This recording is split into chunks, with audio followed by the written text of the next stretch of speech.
Colleagues, we did it. Al Jackson, Tori Shulman in the building. Tori has no microphone, so we're kicking the show off right.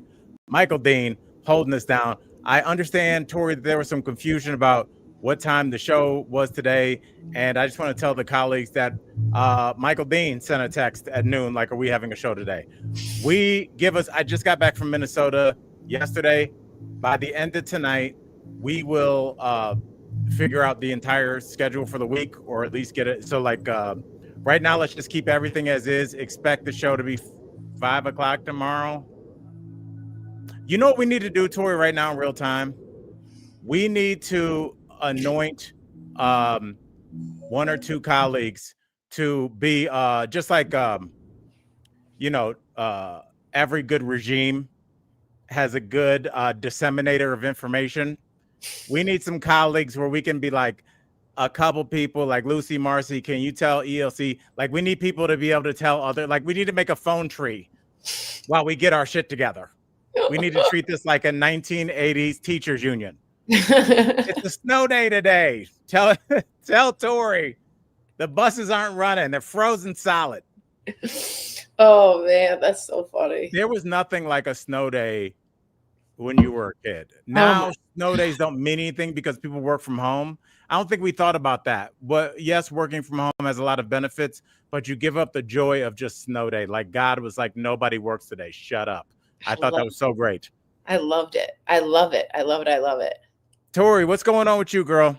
So there's a cloud. Yeah. So I'm going through some stuff. I'm trying different medications. And then I'm not eating at all. Like, I have no appetite. And so I'm having Ensure. Yes. Like, I'm 85 years old. No, I told you before the show, I said, we will talk about Ensure on camera, which is something I never thought I'd talk about in my career. I've talked about my sex life in front of thousands of people, but never Ensure. So this is my virgin voyage. But I told Tori, I think Ensure messed up their rollout. They came out like, hey, we are only for old people, when it turns out everybody, kids especially, need calcium. It's got all the stuff you need in there, but they presented it like, when you buy this, you should also be looking at a casket. And it's not that. Ensure just messed it up. So now people almost like, what were we talking about? Eponyms, where just like it becomes synonymous with something. It's just like, yeah, I wanted to go out to the bar with Tori, but she was drinking Ensure tonight, so I guess I'll go by myself. It's just like Ensure needs to rebrand, much like Domino's and old Cracker Barrel tried to. And Tori, you know what I compare Ensure to? Pedialyte. So someone just wrote Ensure and Pedialyte, says Julia. Yes. Thank you.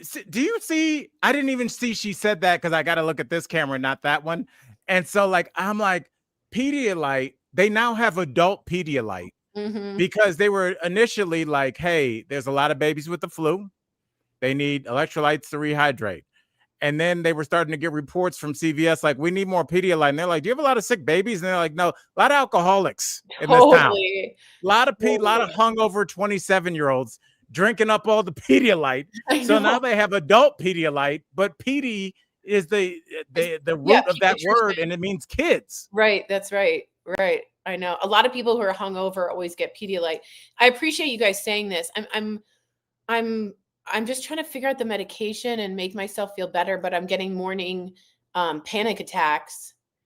And so I'm just really struggling. And then I have to go to work and be on TV and be like, you guys should check out this. You guys should check out the house siding and your new windows. And it's hard. I'm crawling. Well, I do want to say that I think maybe I said this to you and the colleagues last week, or maybe I said it to a friend, but I knew John Witherspoon, and we were talking about a comic that was having a mental breakdown, and they were doing it on stage. And John Witherspoon was like, people paid, damn it. He was like, you do your show, then you fall apart. That's what I do. That's what I do. And like, I thought about him and how proud he would be. You know, some of my memories, colleagues, are, and if you know John Witherspoon, he's like the dad in Fridays, and just kind of he was like America's older, gruff black dad that everybody loved for years. And I remember before the show, Tori, and I hope this gives you motivation because I thought about it this week and damn it, it motivates me, girl. I remember putting those instant hot, icy hot backpack, the back braces that you can put on that they self-heat, I remember putting those on him before he would go on the stage. John Witherspoon was a millionaire, multimillionaire, and I believe, he worked himself to death because I'd be like, John, why the hell are you here, bro? Like, what are you doing, man? And he's like, oh, I got these kids in school. And that's what motivates me. I got kids. I'm tired. This weekend, I had a great time in Minnesota.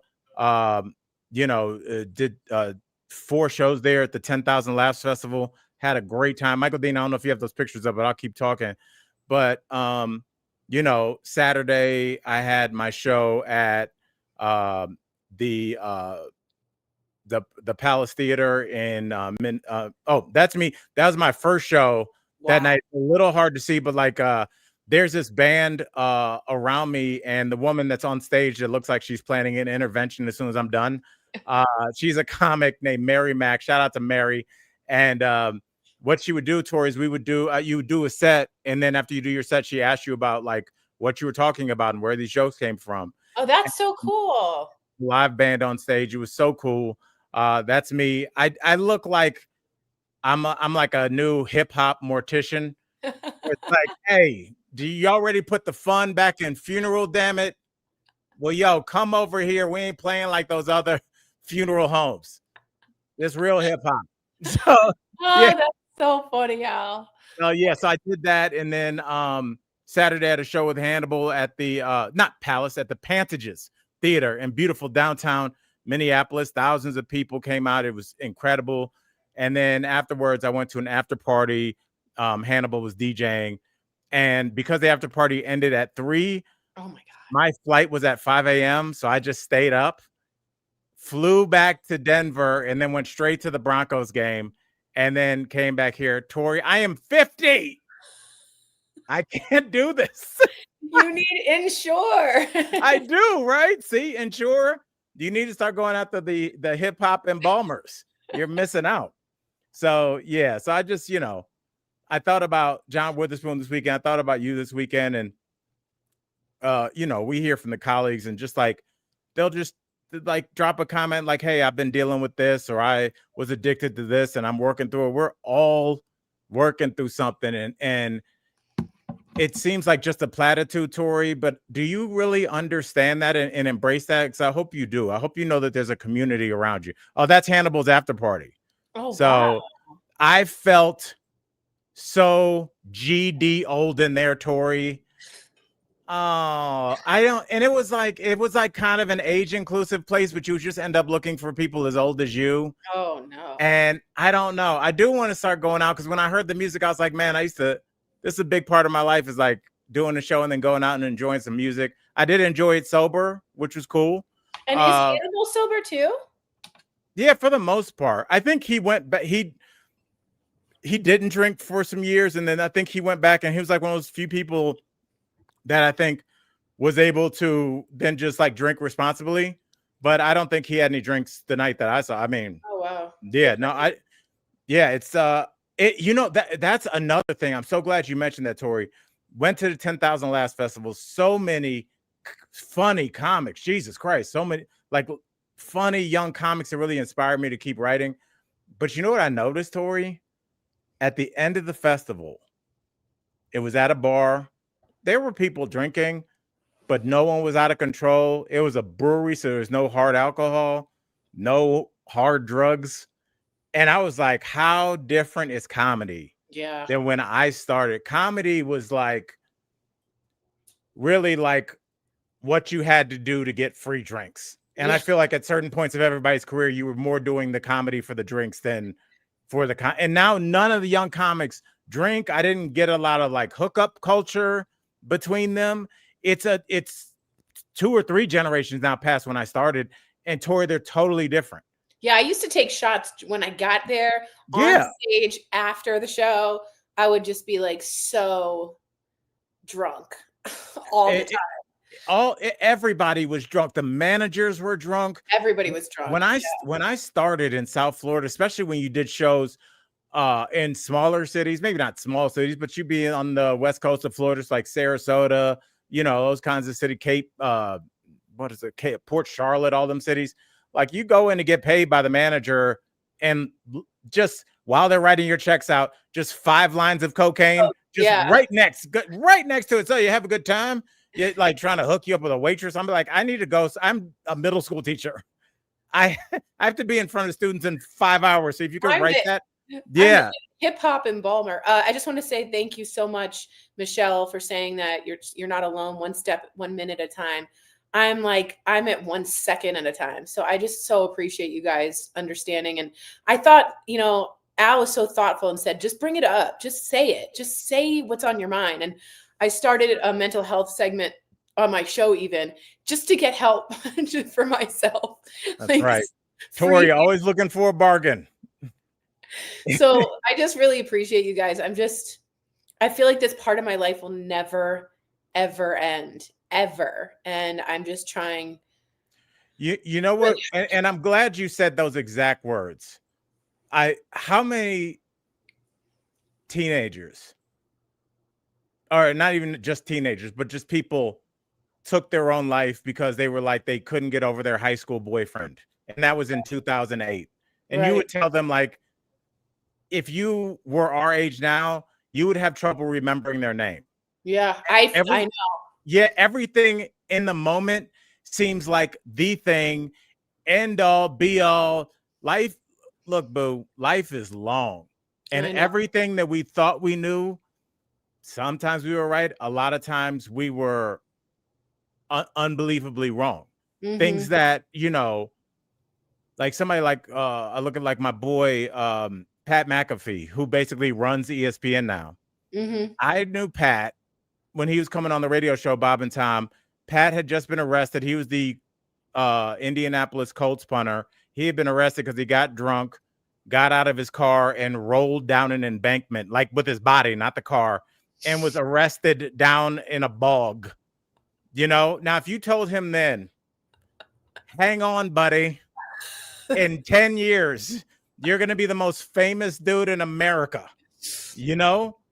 Tori, you don't know. Like Nate Bargatze, me and him used to have the same manager.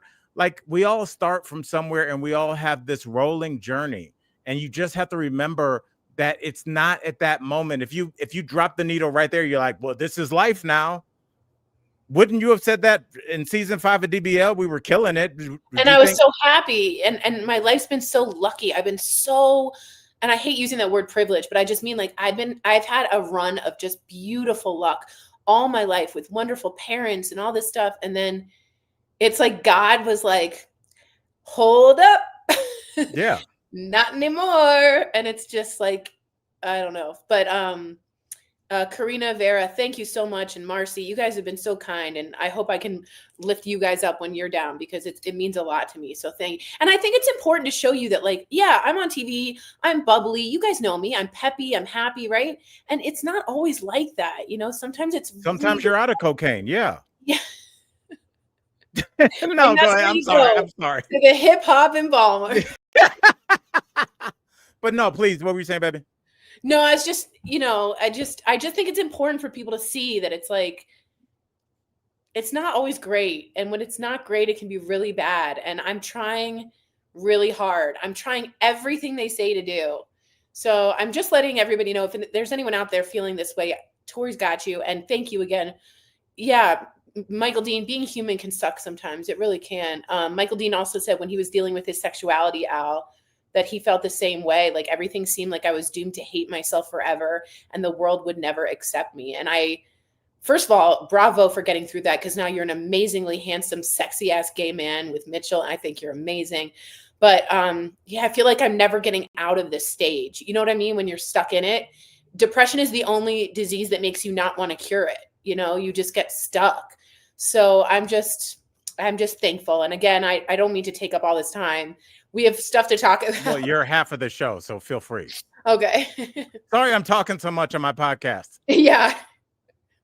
Yeah, no, I mean, Tori, I think my goal is for you to just at least see that not only are you not the only one dealing with stuff. I mean, we are all still dealing with like the death of DBL in a certain way. It's not even like yet the money, but also just like I miss Ira, our cameraman. You miss your routine, you miss your life, and we have undergone a major life altering like kind of like having your knees chopped off. I don't know if that's the right I term think to phrase. so. Because after I lost my mom and Josie Rose and the house and where I am right now and the job and the friendships and the routines, like Al, you were saying, it's like I'm lost. Like I'm just lost, and there's so much loss in my life. There's so much loss, and I've never been alone before, and I'm alone now, and it's very scary and uncomfortable for me. I kind of passengered Princess my whole life. Do you know what I'm saying? Right. I had someone there always. I'm a very codependent person, and I'm really trying to see what independent Tori is. And right now she drinks Ensure Plus. Well, I mean, that's where we all are. We're figuring it out. And again, not to find joy and commiseration, but I think a lot of people, Tori, that we do these stories about 15,000 people at the post office got laid off, or Right. Amazon. We did a story last week. Amazon's going to lay off 600,000 people. That's probably like 1/50th of the population or something like that. It's a huge amount. And everybody's out here like, what the F do I do now? And I think it's pivot. Everybody is learning to pivot on the fly. Life moves a lot faster now.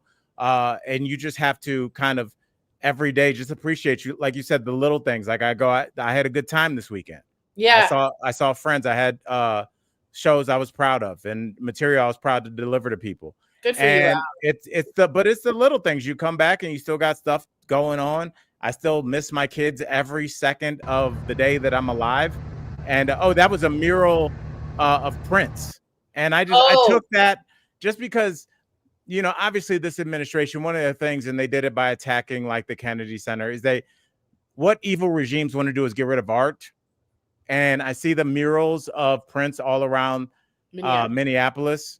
And it just shows you that art and spirit stays with people a lot longer than shitty politicians. It transfers. You're right. My mom. Tori, I do have something to cheer you up. I got one more picture. Okay, hold on. Michael Dean, can you post it? Of course it doesn't work because it's me. My mom had a bumper sticker that said "Earth without art is just eh." I love that. That's great. The picture of me and Kim, Michael Dean, did it? Oh, there we go. Oh, yeah. Yes. I sent this, Kim. I hope you're watching out there in Minneapolis. We appreciate you, girl.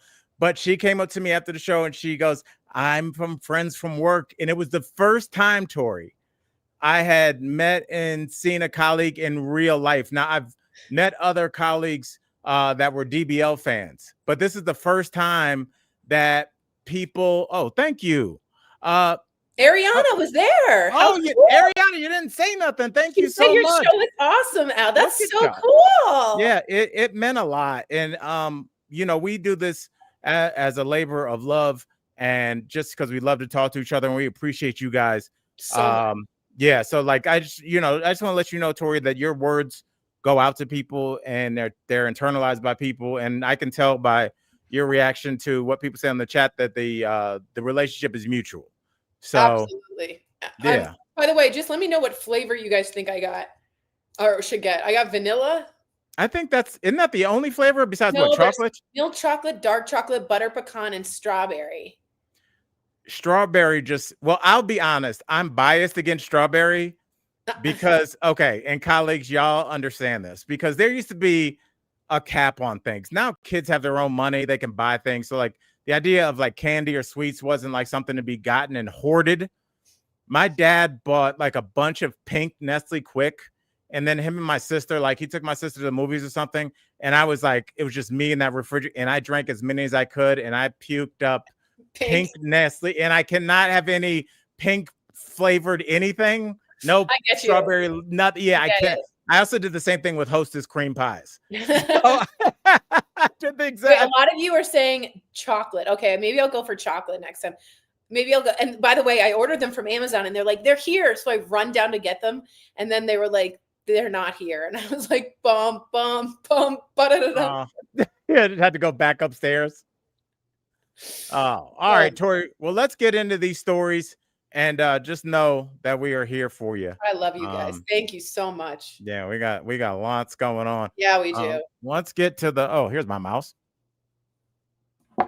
Be prepared for the show, Al. Okay.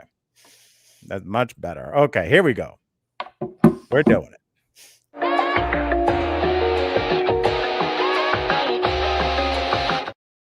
All right, Tori, we're talking Gavin Newsom. Oof, he's on a roll, man. He's on a roll. He started with trolling Trump, and he's parlayed that into getting into some of the younger, hipper on those platforms like Higher Learning. I saw him on there with Van Lathan and the woman from The Bachelor who I really like, Rachel Lindsay. They asked tough questions, and I think he equated himself well. And he says, Tori, that he would consider a run for the White House after the 2026 elections. Thoughts? I think he's been planning this for a while. I think that's why he hired that young Latina who's so fantastic at his social media. I also saw him recently go on and talk about how Trump is physically and mentally disabled, basically. And he's like, sorry if this upsets you, and he's just become a standout governor for standing up against Trump in the right way. And I'm starting to see Pritzker do it. And I'm starting to see in Atlanta, I think it was, that I saw someone else, but the governors are taking over. And I think he's going to be, now some people think he's too slick. And some people think when he did in COVID was really bad, where he closed too much of it. And it's not great, right? I think he's doing really well for himself. I think Pete Buttigieg is also going to be looking at a run. I think Kamala Harris is definitely looking for a run. So it's those three, but I agree with you, Marcy. If some of those could team up, like, could we get a VP? What do you think? What do you think is the strongest pair? Well, she can't be VP again. I mean, you can't she wouldn't do it. So I would think, Kamala Newsom isn't bad, or Harris Newsom isn't bad. Harris Buttigieg isn't bad. Newsom Buttigieg isn't bad. They would just, I just think they all have so much ego that would be a trouble for them. Yeah. What do you think he needs? Because let's go back to like Trump 1.0. He picked Pence because Pence could deliver the Midwest and evangelicals. Right. What do you think? Who do you think he needs? Because I think he needs like a Midwestern governor or a Southern governor. Oh my God. Like that. Totally. Newsom is California slick. His hair is slick. He went to the French Laundry, remember, during COVID shutdown, and that became a whole thing. It's a famous restaurant. So he's Hollywood, and a lot of the country that's not on the coast does not like that. So I completely agree with you. A Southerner. Wasn't Donald Trump Hollywood?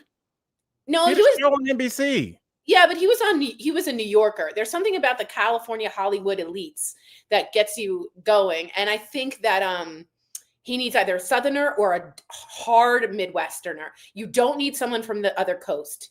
And I do want to bring this up that Trump is trying a way to get a third term. Steve Bannon just came out and said there's a plan in motion and that he's divinely ordained. There is a 22nd Amendment issue that they have to get through, but some people are saying, can he be the Speaker of the House and then both the president and the vice president resign so that he can become president again? So there are these like weird loopholes in which you could see it happen, but it's very, very, very scary. Reagan was from California. He was a Hollywood actor, but back then Hollywood didn't have that same polarization, I think. And he looked good and he sounded good. And so I don't know. Who do you want to see as the ticket, Al? I think Newsom is a good choice. I don't know if you go with Newsom that America, and this is just me knowing this country like I do, could do Kamala, couldn't do a black woman, could not do a gay man. Don't even know if Shapiro, as a Jewish man, I just think Shapiro's in there, by the way. You're absolutely right. Josh Shapiro, I mean, Pennsylvania. Josh, yeah, it's just like it'd be nice. Yeah, right. But I mean, there's a reason that Obama picked Biden. Right. You couldn't have Barack Obama and even somebody that's not even that, like an Amy Klobuchar. Wherever she was, experienced lion of the Senate. Yeah. Right. But also just like Tory people's eyes. Yeah, totally. I think we're still dealing with the blowback of Obama's terms in office, just because I don't think a lot of Americans were prepared to see that. Now, Bush was wildly unpopular. The war that he started was wildly unpopular. The housing, the financial situation, housing crisis, everything was wildly unpopular. And it created this weird pocket that allowed a black man to get in there. And I think everybody was so upset with the wars going on that they were like, hey, he's charismatic. I'm not racist. I don't care. Let's just. And then they looked at a black family in the White House for 8 years.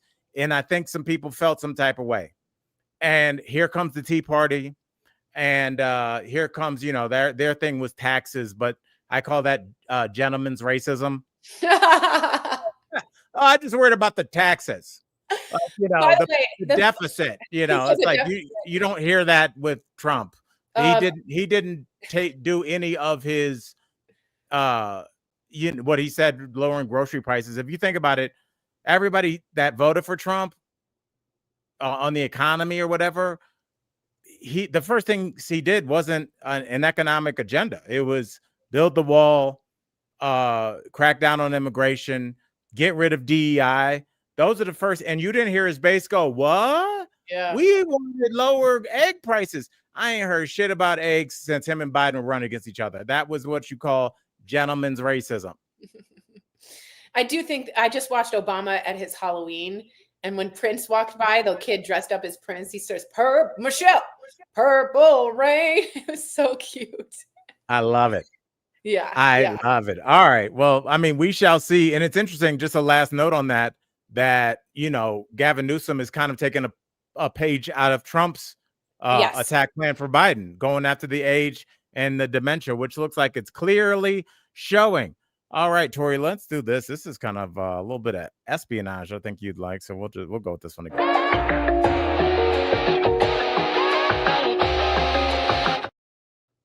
All right, Tori, looks like they caught two of the guys allegedly involved in the Louvre jewelry heist have been apprehended by the police. They were at the airport. Were they at the airport? Yeah, I think they were like almost away. I mean, when you got that kind of money, wouldn't you take a private plane? No, you can't show that you have money. That's the whole thing. You have to kind of like keep it on the low. On the low. But I didn't know if you saw this, Al, the ladder. Did you see that? The ladder that they used to get into the Louvre? It's a German-made ladder, and the Germans made an ad. And it was like, when you need to get things done fast, use this ladder. That's great. Everybody now has to respond in real time when your product is front and center, no matter what it's used for. Look at what was the name of it? Astronaut Financial. Who was the Cold Kiss Cam? Oh, the Coldplay? Yeah. Who was the whatever company that was? They pushed. I saw a commercial. Remember, they got a famous person. Like when even if it's like around infidelity, is like as long as people are saying your name, put your stuff out there. So shout out to that ladder company. I think people are so upset that a romantic jewelry heist was like really happy for, like, people weren't mad. Like people were like, right on, jewelry heist, French robbers. Like I just feel like people wanted a good old jewelry heist. Tori, it's so interesting that we're even talking about this because, of course, when I'm doing my old man stuff during the day, getting ready for the show, I always put on like mob related documentaries, and this one on Netflix. Was watching one. Yeah. Yes. And if you watch that one, but especially the John Gotti one, it shows you why John Gotti and Pablo Escobar, why these people that are shown to be villainous by the government, villainous in movies, Why are they so popular with the people? Because the governments in a lot of these places create a vacuum because they don't take care of the people. That's right. Al Capone had soup kitchens for people in Chicago. Yeah, Pablo, I almost called him Pablo Torre. Pablo Escobar, he built hospitals. Totally. Now, if you're a person whose kid was born at a hospital that wasn't there 2 years ago, are you going to care that the owner was also selling drugs to a country you don't give a shit about? Or are you going to say, thanks, my son is here because of you? Totally agree. These governments never understand why the people are with the criminals, because the criminals are at least in the streets doing something. That's Robin Hood. Someone said, Julia said that. Beverly Parker says exactly right, Al. I completely agree with you. They become the heroes. You know what I mean? They become the ones going up against the crooked politicians. So go Louvre. That's right. I mean, honestly, and Tori, I don't know if you saw the way that they were able to catch him was that the thief showed up to the airport dressed like the guys from Coming to America. Do you remember when they got their bags stolen and all the people in Queens were wearing their crowns? And Arsenio Hall goes, I believe these are the people that have stolen our luggage. And that guy came up and tried to sell him a solid gold toothbrush. It's awesome. I love that movie. No, but I think they found DNA evidence on the helmet that one of them left. I think they weren't wearing gloves, is also what ELC said. So they lifted over 125 prints from the equipment that they used. After all that, wear some gloves, you guys. It's like, that's dumb. But anyway. They were also dropping crowns and jewels. They left like a Hansel and Gretel like search back to their place. Ocean's Week. I love that. Good job. It's never as cool as it is in the movies. You know, it's always cool, like, they always have like some German guy with a clear headset, like talking to them like how to get into the vault. And here it's just people like, grab it. Who's got the gloves? Shit. I told Tori to bring. It's just people are gonna people, Tori. All right, let's get into this because this was actually a main story that broke Friday, but whoops. Sorry about that. Can you still see me? I pushed a really, really weird button. Okay, let's do this.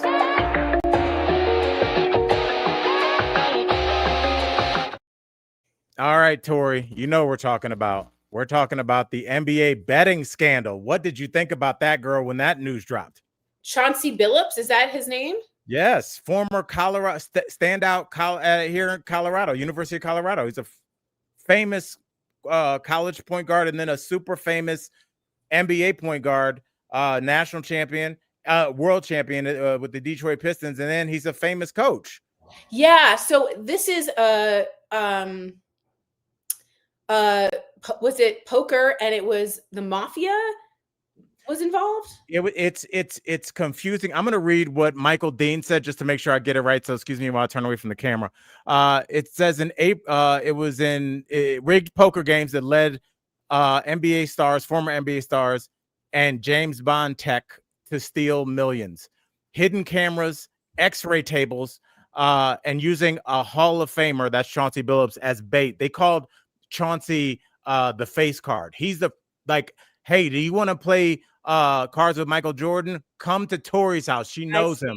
And then they bring these people in and then sucker them. Michael Jordan has nothing to do with this. I was using a famous person's name. And then it says how an illegal card ring deployed the Portland Trailblazers head coach Chauncey Billups to attract unsuspecting victims. And basically it was just a cheating card game going on. But go ahead, Tori, please. A betting scandal here. Billups was allegedly involved in both of them. Ugh. Yes, it seems like that's a tenuous connection. It seems like they were two different stories that they kind of rolled out together because they really had a loose. Now, granted, I'll explain how I see the Chauncey Billups angle of this, but the other story, Tori, just to kind of separate these so it makes sense to you and the colleagues. There's a player, former Cleveland Cavalier. His name is Damon Jones. He hasn't played in years, probably 10, 12 years. And he was an assistant coach on, I believe it was the Blazers. Yes. But like not an assistant coach that was paid. He was like a volunteer coach, which is kind of shady. You know, I don't know if he's getting money under the table, but he was not an official assistant coach. Damon Jones allegedly must have got stitched up for some money, owed the mob some money, owed people some money. So the quickest way to do that is to start giving them tips. You can't guarantee the exact score, but what you can say is, hey, Tori's knee is way more hurt than people are telling. She's probably not going to play tonight against Houston. So our team will score much less points. And so you're telling the mob that, but even some of his tips were wrong. And apparently he got in trouble for that because he'd be like, oh, Tori's not playing. And then you show up and play great. And they're like, some guy named, you know, Vinny the Chin calls you like WTF, bro, you know? My dad's firm used to represent people like Tony One Eye. Yeah. Like, oh boy. They got money. It turns out also, Michael Dean let us know they had special contact lenses that could see through certain cards. Wow. And I know you said the X-ray table, which was crazy, but this is insane. They could read marked cards with these special contact lenses. What a crazy. I thought Billups was better than that. I just thought he was a really good guy. And I'm just disappointed. I'm very disappointed. What else are you? I'm just disappointed. Although I should be disappointed in the Louvre robbery too. But this is milking people out of money, playing unfair. I don't like when people cheat. Cheating is just bad. I don't like cheating. Well, I think when anytime allegedly that there's money being competed for, I think cheating is inherent. Oh, what is that? A lot of people live by the saying, if you're not cheating, you're not trying. Yeah. And that whole phrase that cheaters never win, they're not multi-cajillionaires. There was also another player that I forgot to mention. I don't know if his name is here. His name escapes me. Let's see if it's up here. But he was a good player. He played for the Miami Heat last, or the Charlotte Hornets. He played for them last. What was his name? Can you look that name up, Michael Dean? I'm so embarrassed. I can't think of his name. But he was a backup point guard who is still currently on the team in the last year of a $26 million contract. And it was alleged last year his name was involved with some gambling. There have been a couple of players, current players, that what you can also do, the other way that you can kind of make money on the side, is you can bet against yourself. And so is the name up there? Terry Rozier. Thank you so much. Terry Rozier, who's actually at one point considered like a pretty high level, borderline all-star kind of player. He's a good guard. And what you can do is, Tori, you could look at the lines on you.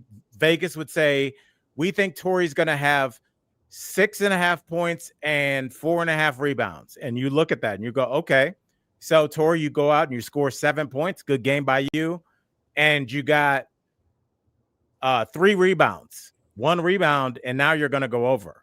So Tori, your knee hurts and you got to come out of the game. And no one knows that Tori knows how many rebounds that Vegas wants you to get, or Vegas thinks you're capable of getting. So then you tell Al, hey, Al, bet the under, bet that I'm going to get less than 4 rebounds. No, even if I get 2 or 3, I will not go above 4. Don't worry about it. Wow. There was video last year of like him in a game and he had a certain amount of rebounds, and then like somebody ran past him and he would grab his eye and be like, oh, the guy got me, I need to come. He'd be like, take me out. And so there was a couple of players that are now permanently banned from the league. Wow.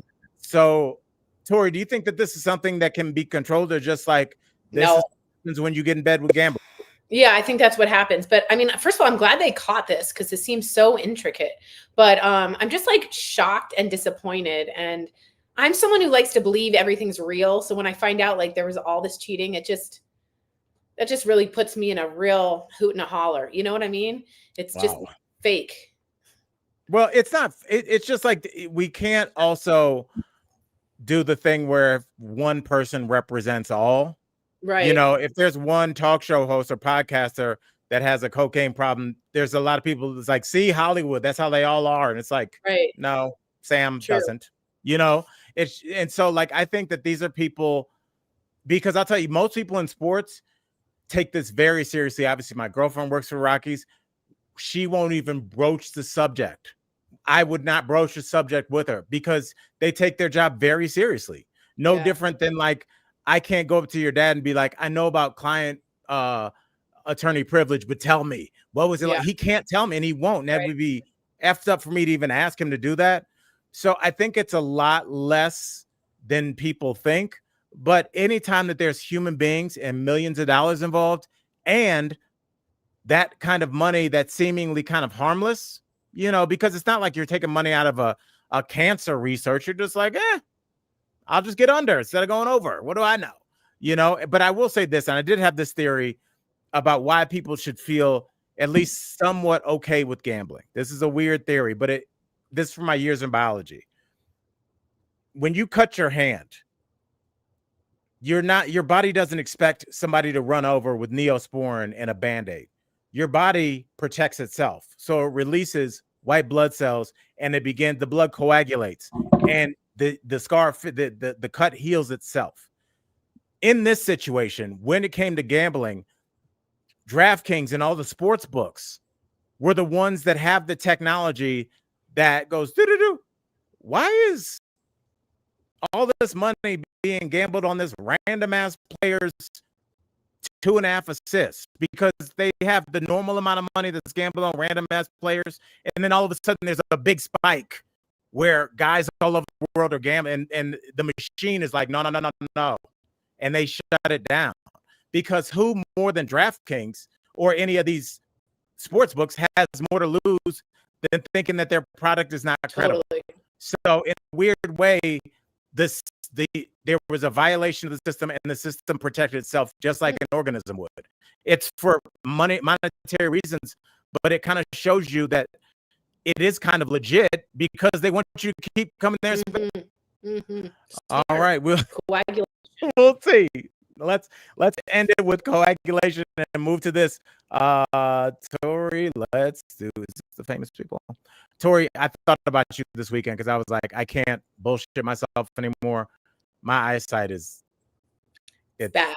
It's bad too. Yeah, colleagues, Tori texted me out of the blue like a month and a half ago. And she was like, my eyesight is bad. And it's like, I've been wanting to confess that to somebody. And I was like, Tori, I can't see anymore because I got the LASIK. And now like I'm driving at night to go get SAR. And I'm like, should I be driving? I know. Headlights are bad. Headlights. Yeah. All right. Let's do it. Tori, we're talking about your favorite person, Kim Kardashian. Now, do not change. I promise this is not about Kim Kardashian. This is about something she presented I thought was interesting. Her doctors say that her doctors and herself appear to blame her brain aneurysm on stress. And this weirdly made me think of Dr. Dre, Tori. Do you remember Dr. Dre had a brain aneurysm? Yes. And he was going through that nasty divorce? Yes. Stress is a real thing. So what do you think about that? Now I'm worried I'm going to get a brain aneurysm.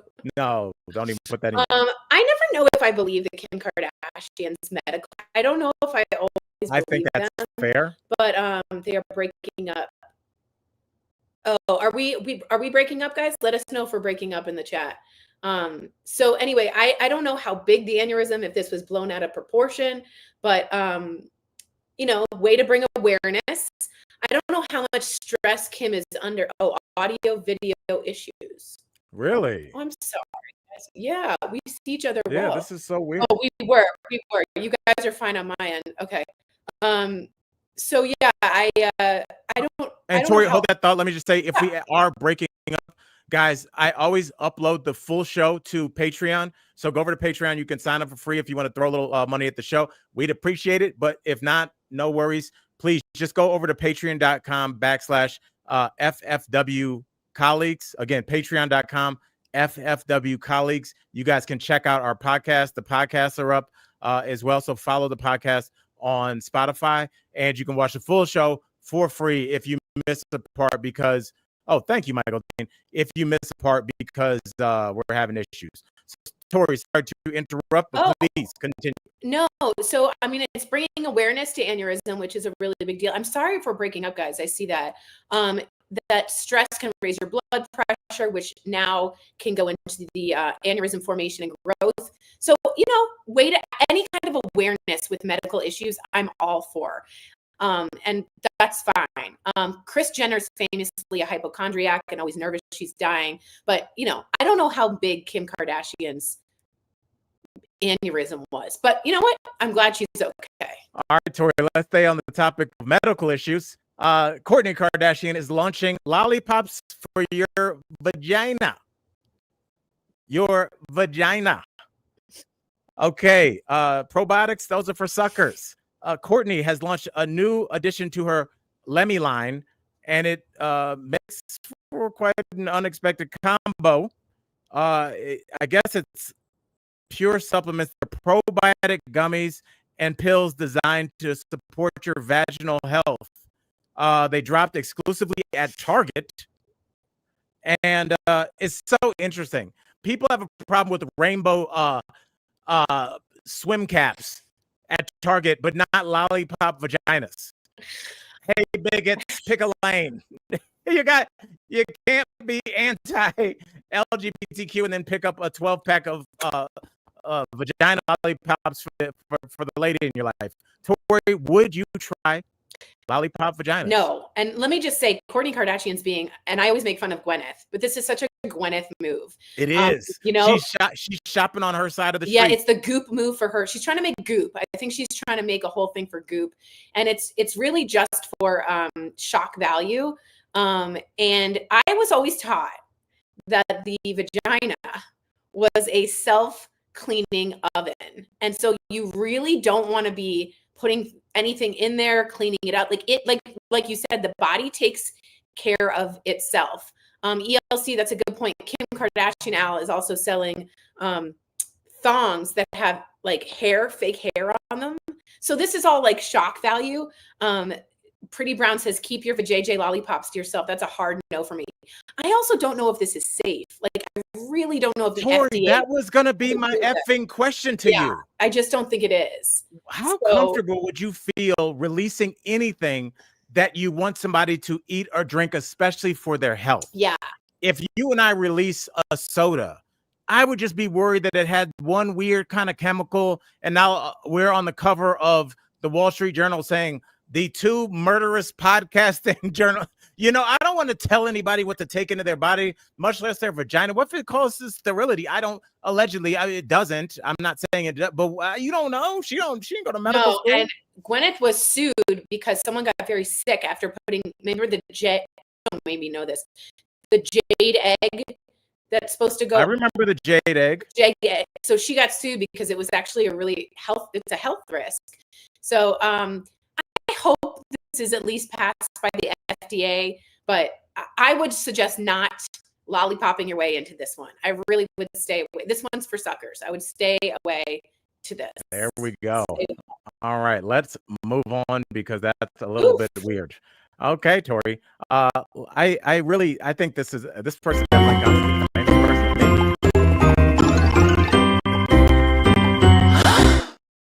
Tori, we're talking Flavor Flav, as we do every Monday.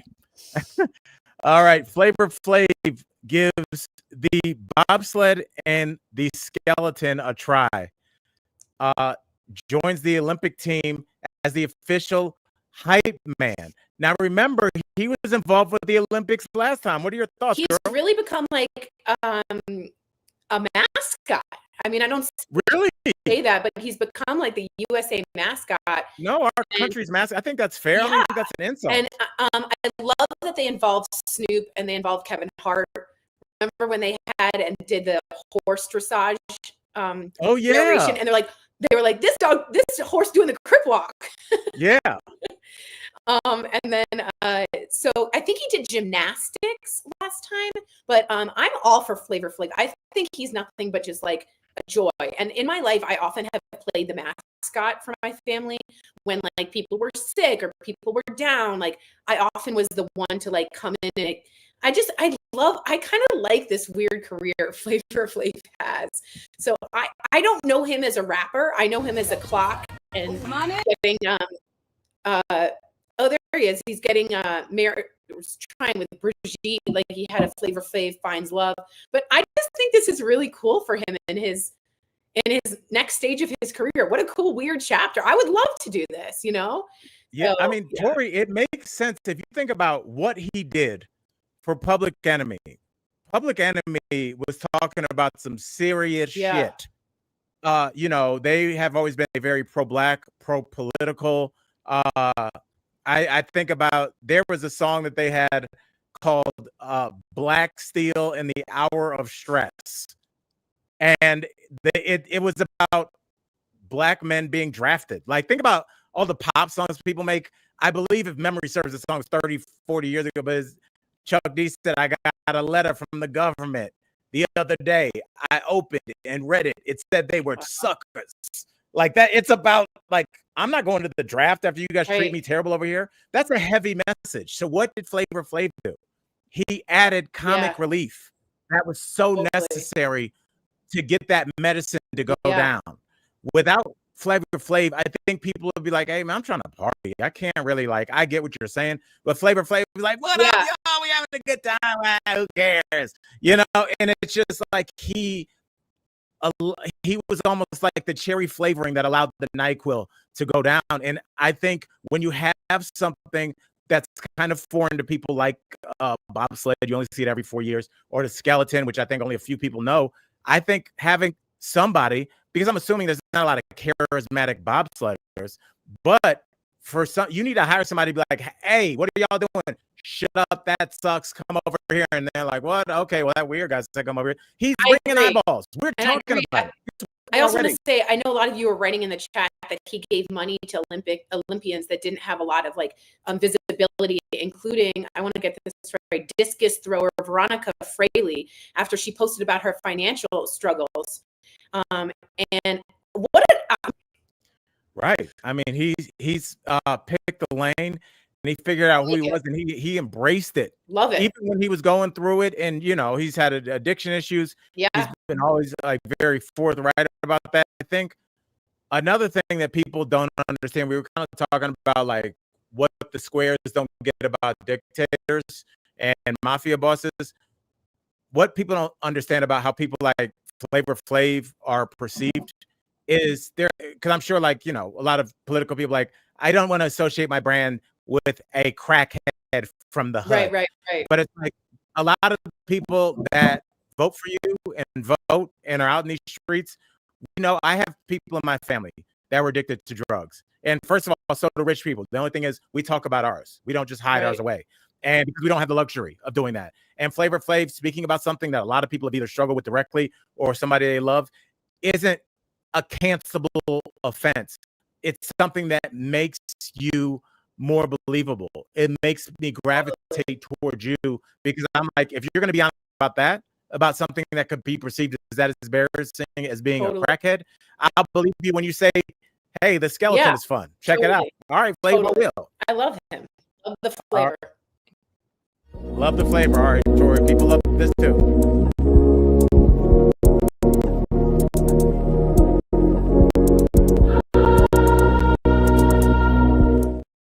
All right, Tori. We're getting to a sport where people definitely aren't cheating. Pro football. Going down tonight. We have the Washington Commanders, your team. Very excited. They're traveling to Kansas City, Missouri, to go play Patrick Mahomes, the famous Travis Kelce, fiance of Taylor Swift. Now, problem for your Commanders, they don't have their star quarterback, Jaden Daniels. They have a backup quarterback who used to be the #1 pick. He was a Heisman Trophy winner, but his career just didn't pan out. His name is Marcus Mariota, from a long line of there's a lot of, like, Hawaiian and from the Polynesian Islands. I hope that's the right word, but, like, you know, those Pacific Islands, I don't know what they're called, but yes, them.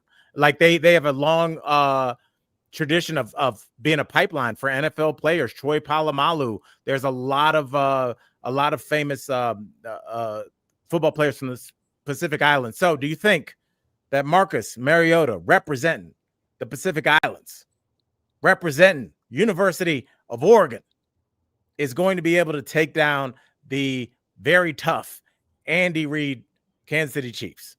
I think the Chiefs are going to take this one. I don't know if I did well last time. Did I do okay? You did well last week. Yes. Okay, I did well last week. Okay, so I think the Kansas City Chiefs are going to take this one. I know I'm going against my Washington Commanders, but with the lack of Jaden Daniels, I really think we got – and I think it's time for the Kansas City Chiefs to kind of pull out of their slump. Are they in a slump? Not really. Okay, then they're doing great.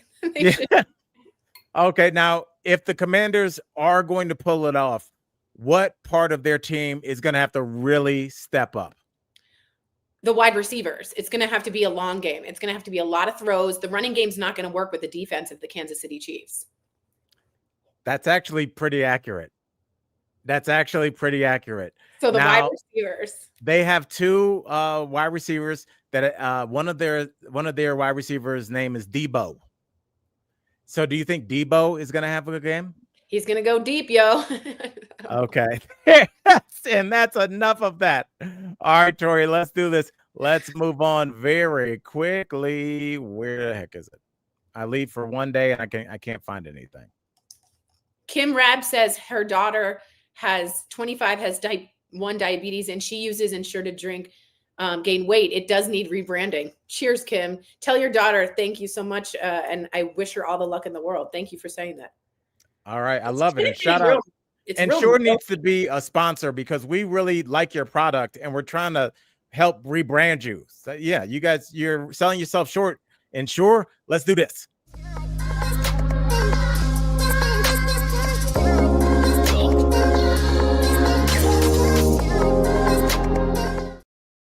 All right, Tori, we're moving on. Shout out to Vlad and the boys over at Spider Moving. They have helped us many times in real life. Vlad is a real life homie. We would have watched football yesterday, but I was out of town. But Tori, this segment obviously inspired by Spider Moving. Tori, read that number for us really quickly. It's 720-545-3187, and they really do help with all your moving needs. Well said. Well, Tori, I'm just going to jump on moving on, and then we're going to go to your fact. Tori, you know what I'm moving on from? And this is, I hope this doesn't sound harsh. Okay. But as a 48-year-old that has friends all over the country, I think we need to stop when people get in town, like expecting to hang out past. Oh, yeah, totally. I can't anymore. I know I have this reputation as like Fun Al, but that dude's name is up in the rafters. Me too. Yeah. And it's like, you feel like you're letting people down. It's like, I want to go to sleep. I don't care. I don't need to be I don't need to be anywhere where there is a line and there's a girl young enough to be my daughter nudging me out of the way to get a drink. I don't want to be there. And I don't know how to tell people. I know. Like, let's go to a steakhouse or something. Like, let's do something different. Cause that, like, we're not kicking it anymore. Like, that phrase should not come. That should be called the K word. We're not kicking it anymore. So Tori, what are your thoughts on that? I completely agree with you. I just, first of all, I can't drink right now because my stomach is so upset, and that's weird for me. So like, I can't even like go out to a restaurant right now, but I would rather have like a martini, a nice meal, some good lighting so I can read the menu, and then go to sleep. Yeah.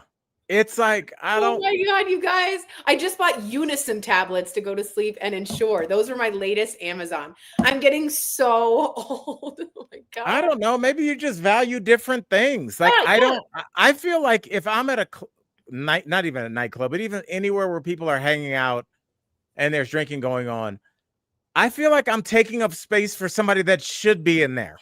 Right. Like, yeah. And if there's a line and it's cold outside, in no way, shape, or form will I be in that line. Now, I waited at the Ohio-Michigan game in line at Rick's Cafe for over 3 hours in the frigid cold. Had the best time of my life. We made friends. I drank from a paper bag. You know, it was fine. Shoot for the stars, baby. I can't do it anymore. I just am a different stage in my life where I have to like, oh, I'm not peeing in the middle of the night. Okay, that's good. That's what Julia says. That's when you know you're old. Yeah, like a good barbecue, like Pretty Brown Mimi's saying. Just chill out, everybody. You know? Yeah. Chill. Yeah. And it's just like I have to deal with the disappointment of like, where you at tonight? It's like, nowhere. I'm in your city. Shit. I get like, I love you. Like, I don't want what? I know. I have 3 kids. I'm done. It's all over. It's never coming back. I don't think it is coming back. Oh, we already did that. It's very weird that like we like romanticize like all this stuff from our 20s. Like, yeah, I can't do that. I'm like more excited about the stuff that I like to do. I think it's way cooler that you cross stitch than that you you let a frat guy take a shot out of your boobs. Like, if you were doing that now, I'd be like, that's not funny anymore. It's a little funny. It's a little funny, but yeah. But it's just like, there's a point where you're just like, oh, why are you in here? Totally. So puzzles are good. Reading. All right, let's not get crazy. Okay. No, shout out. Yeah, do what you want and like don't feel guilty anymore about like not wanting to do stuff that you did 30 years ago. I'm done with that. Yeah. All right. Tori, I'm so glad that you joined. Colleagues, I love the F out of y'all for just like picking our girl up. Tori, I don't know if you looked down and there was only one set of footprints in the sand. Well, I'm Jewish, so I don't believe in Jesus. Well, Jesus, you believe he existed, right? You just don't believe he existed. I do. So you're saying that Jesus couldn't pick you up? What are you saying? Jesus doesn't drink and cure? Jesus existed. No, he did. Okay. All right, girl. I'm really proud of you for jumping on today. Michael Dean, way to get in there right at the end and get us all set up. Michael Dean, we love you. Colleagues, we will be on tomorrow at 5. Don't do that. Yeah, we're gonna do the regular time at least one more time this week until we figure out our schedule. But we're doing a whole revamp. We're about to put the tent over the house, and it'll be the same friends from work, but just like so easy and streamlined to follow, rather than like having shell companies representing us. Totally agree. Real quick, the fact of the day is that human teeth are the only part of the body that can't heal themselves. Oh, that is true. If you have a cracked tooth, it won't regenerate. That's right. So just wanted to leave you guys with that. And again, thank you so much for your thoughts on the Ensure and also for just being there for me. I so appreciate it. By the way, I don't not love Jesus Christ. I think he was a rabbi, a Jew, a good man. We don't think he's the son of God. That's the only thing. Sorry. That was just, I think we do love Jesus. We all got our different beliefs. That's what makes us beautiful. Hell yeah. That's right. That's right. All right, Michael Dean, take us out. Love you. I'll see you tomorrow. Bye, guys. Same time.